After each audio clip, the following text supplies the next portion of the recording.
Bonjour, pasteur Ange, bienvenue à Luna. On Bonjour. rappelle que vous êtes visionnaire, fondateur de l'église La Vie en Jésus-Christ. L'église est en construction en ce moment. Est-ce que les travaux s'avancent normalement? Vraiment, le Seigneur est en train de nous accompagner. Il est en train de faire sa grâce. Et les travaux, ça évolue. Vous parlez de la grâce de Dieu. Est-ce que la construction de ce bâtiment se fait dans la volonté de Dieu en réalité? Justement, puisque aujourd'hui, j'ai pratiquement plus de 15 ans de ministère et c'est maintenant que les travaux ont commencé. Donc, la volonté de Dieu a voulu que, et c'est au-delà de 15 ans, que je puisse lui bâtir, lui donner une adresse. Alors, c'est justement le thème aujourd'hui. Que nous cache la volonté de Dieu? C'est le thème et j'aimerais comprendre, la volonté de Dieu, c'est quoi d'abord? Merci, monsieur le journaliste. Le psaume 136, et la Bible est claire là-dedans. Psaume 135, le 6e verset. La Bible dit que Dieu fait ce qu'il veut. Dans les cieux, Dieu fait ce qu'il veut. Sur la terre, Dieu fait ce qu'il veut. Dans les abîmes, Dieu fait ce qu'il veut dans les mers. Alors, donc, lorsqu'on parle de la volonté de Dieu, c'est le projet de Dieu, c'est le dessein de Dieu, c'est parler de la volonté de Dieu, c'est ce que Dieu veut pour une personne, la volonté, ce qu'il veut pour une personne, ce que Dieu veut pour une nation, ce que Dieu veut pour un peuple, ce que Dieu veut pour M. Jazz, par exemple. D'accord. Alors, parle aussi de la volonté de Dieu, c'est aussi l'expression de son amour. Parce que 1 Timothée 2, verset 4 nous dit que Dieu veut que tous soient sauvés. Dieu veut que tout le monde soit sauvé. Donc, la volonté de Dieu est aussi l'expression de l'amour de Dieu envers nous. Alors, il y a quoi derrière la volonté de Dieu? Qu'est-ce qui nous cache la volonté de Dieu? Que nous cache la volonté de Dieu, comme le thème l'indique? Ok. Alors, 1 Jean chapitre 2, verset 17 nous dit « Le monde passe avec sa convoitise, mais celui qui fait la volonté de Dieu demeure éternellement. » Alors, celui qui fait la volonté de Dieu demeure éternellement. Jésus-Christ va dire en face des pharisiens que ma nourriture, c'est de faire la volonté de mon Père.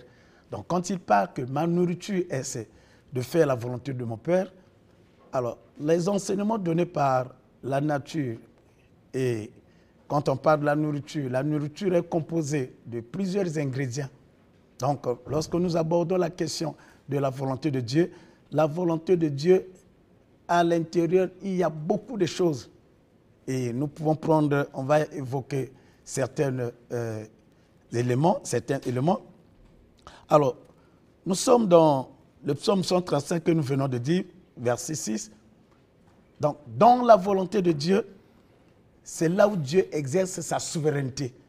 Donc, dans la volonté de Dieu, on trouve la souveraineté de Dieu. Dans ce que Dieu a prévu pour toi, ce que Dieu a prévu pour ta famille, ce que Dieu a prévu pour une nation donnée. Donc, dans la volonté de Dieu, se cache sa souveraineté.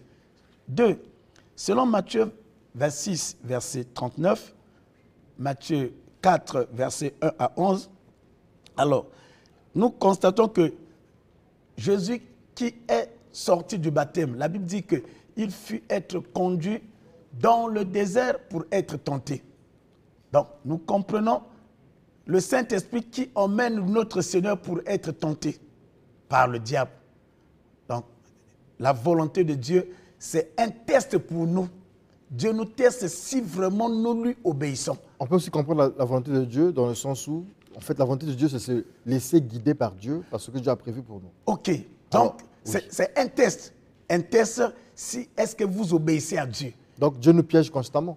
Bon, parler du piège, c'est trop dit. Parce qu'il nous parle quelque part du libre arbitre. Je pense que c'est dans Matthieu qu'on en parle. L'homme, c'est le libre arbitre. Or, Dieu, on nous parle encore de la volonté de Dieu. C'est deux concepts qui se contredisent en fait.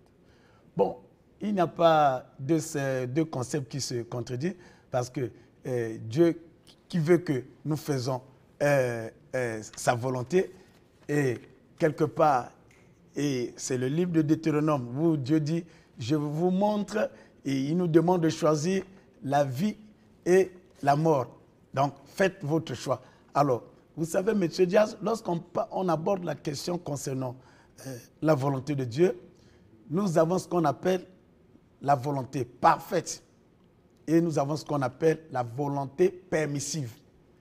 Et la volonté parfaite, et s'il m'a été donné d'extrapoler, c'est une bonne volonté. Parce que la volonté permissive, lorsque si vous voulez forcer à Dieu quelque chose, Seigneur, je veux voyager. Il ne veut pas, il dit, vous insistez. Bon, il vous dit, bon, allez-y maintenant, puisque vous voulez ça. Cependant, c'est comme vous donnez à un enfant. Un enfant, vous êtes en train de manger, il est là debout, avec sa main tendue. Papa, donne-moi. Alors qu'il a déjà mangé. Et vous lui dites, bon, prenez maintenant manger. Cette nourriture ne va pas lui apporter quelque chose de positif pour lui. Parce que vous lui donnez contre-cœur. Alors, donc, la volonté parfaite, Dieu veut que M. Diaz soit sauvé. Dieu veut que tout le monde, parce que l'enfer a été conçu pour le diable et les démons. Ce n'est pas pour les humains. Moi, je reviens encore. Si Dieu, ça veut dire que s'il faut que la volonté de Dieu se fasse, oui. Pourquoi nous avons laissé le libre arbitre? Je suis là-dedans. Dieu veut que tout soit sauvé. OK. Maintenant, si quelqu'un, au lieu d'être sauvé, prend le chemin de la magie noire, prend le chemin de servir le diable dans l'occultisme, prend le chemin, on prête le chemin de verser le sang humain, alors qu'il y a celui qui l'a créé, qu'est-ce qu'il veut faire? Tu as choisi, tu as pris la décision de suivre le monde, de servir le diable. OK, il te laisse faire.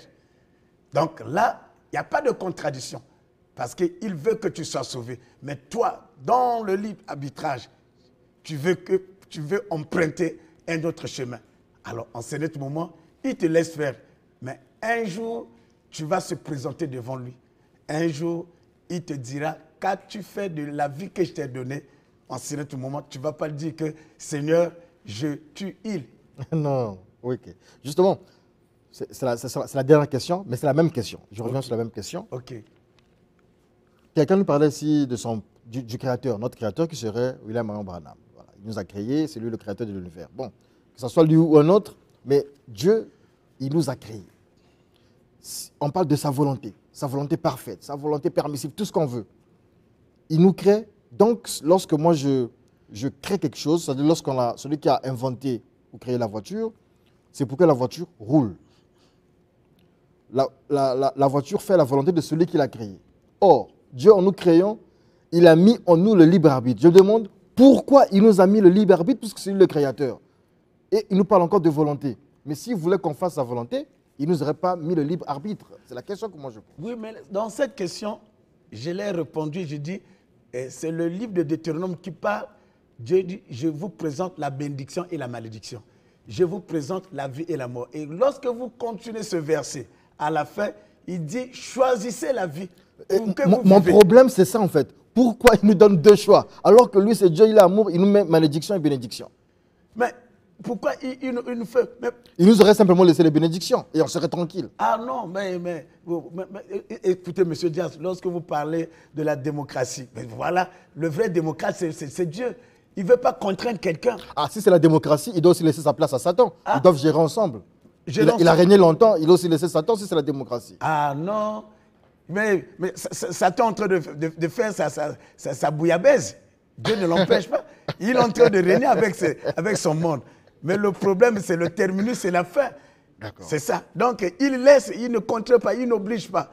Et chacun est en train de dire oui. Et vous recevez tout le monde ici. Je suis magicien, je suis occultiste, je suis... OK, ce n'est pas le problème. Mais la Bible dit que vaut mieux la fin d'une chose que son début. Donc, Dieu t'attend à la fin. Et c'est le bien-aimé comme peut-être, c'est la dernière question. Bien-aimé, toi qui me suis, ce n'est pas le problème de commencer. Ce n'est pas le problème de dire que oui, lorsqu'on se retrouve, on est en bonne santé, et on a quelque chose, On a des moyens financiers. On se dit que oui, je suis au-dessus de toute chose. Mais sache-le que un jour, tu vas te présenter devant celui qui t'a créé. Et je reprécise, il te dira, qu'as-tu fait du souffle de vie que je t'ai donné? Qu'as-tu fait du peuple que je t'ai donné pour guider? Qu'as-tu fait de ta vie? Et devant le plus grand esprit, en ce moment, tu n'auras plus le temps à réfléchir et à dire, à se justifier.